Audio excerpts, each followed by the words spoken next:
Bismillahirrahmanirrahim. Assalamualaikum warahmatullahi wabarakatuh.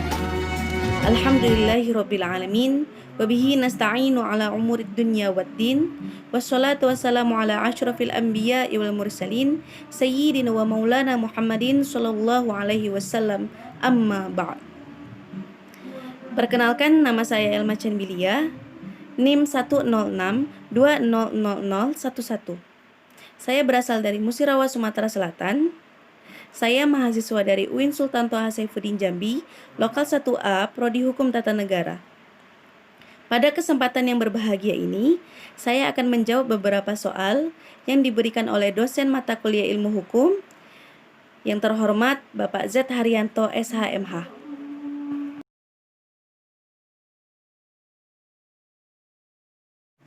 Awalnya saya tidak tertarik dengan prodi hukum tata negara. Tapi akibat saya mencari tahu dan saya membaca beberapa buku dan artikel tentang prodi hukum tata negara, dari situlah ketertarikan saya dengan prodi hukum tata negara muncul. Dan itulah alasan saya mengapa saya memilih prodi hukum tata negara.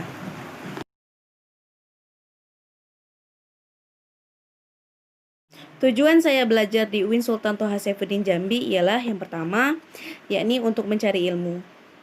Ada sebuah hadis yang memotivasi saya, yakni hadis riwayat Ibnu Majah yang berbunyi, "Thalabul ilmi fardhatun 'ala kulli muslimin." Yang artinya, mencari ilmu itu wajib bagi setiap muslim. Karena hadis itulah saya mempunyai motivasi untuk mencari ilmu. Dan tujuan saya yang kedua ialah saya ingin menambah wawasan dan memperluas wawasan tentang hukum. Tujuan yang ketiga ialah saya ingin menjadi manusia yang bermanfaat.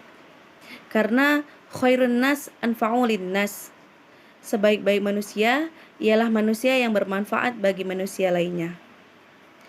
Dan itulah beberapa tujuan saya untuk belajar di UIN Sultan Toha Saifuddin Jambi.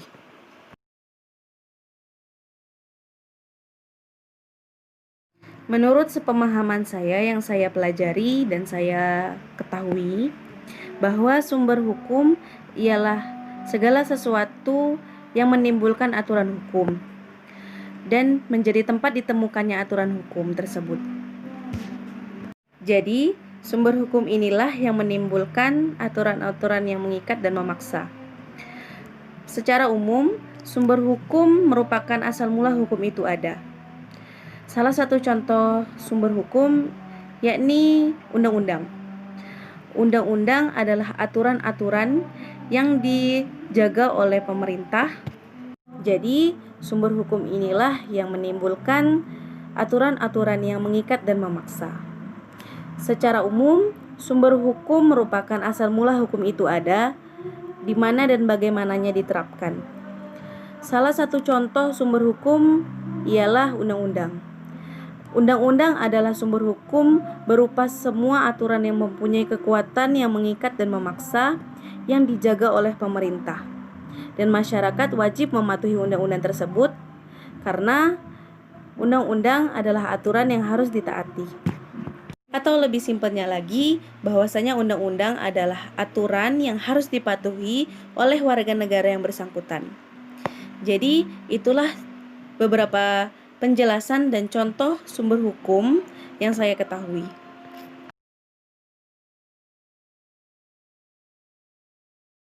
Mempelajari ilmu hukum, baik secara khusus maupun secara umum, adalah hal yang sangat penting untuk meningkatkan kesadaran kita tentang aturan.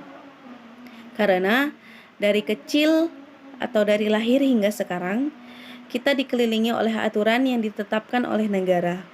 Dan kita sebagai warga negara tersebut harus mematuhinya. Dan mempelajari ilmu hukum membuat kita mengerti dan paham bahwasanya setiap aturan yang dilanggar akan mempunyai akibatnya berupa hukuman. Karena negara yang kuat adalah negara yang memiliki aturan.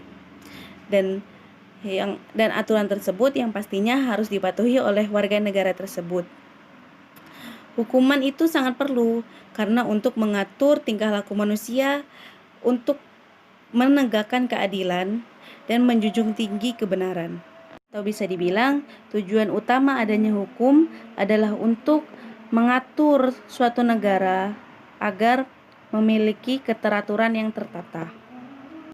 Atau bisa dibilang tujuan utama adanya hukum supaya keteraturan masyarakat menjadi tertata.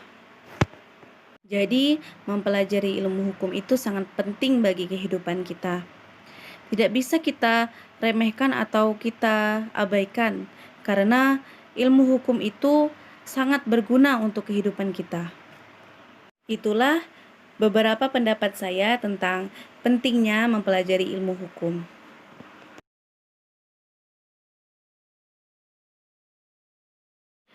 Mungkin hanya sampai di sini saja jawaban-jawaban dari saya terkait soal mata kuliah ilmu hukum. Apabila terdapat banyak penuturan kata yang kurang berkenan di hati, saya meminta maaf yang sebesar-besarnya. Saya yakin dan percaya bahwasanya dalam penjelasan saya terdapat banyak kekurangan dan kesalahan. Untuk itu, saya memohon maaf yang sebesar-besarnya. Yumkin hadza faqad minni akhiran wallahul muwaffiq ila aqwamit thoriq. Wassalamualaikum warahmatullahi wabarakatuh.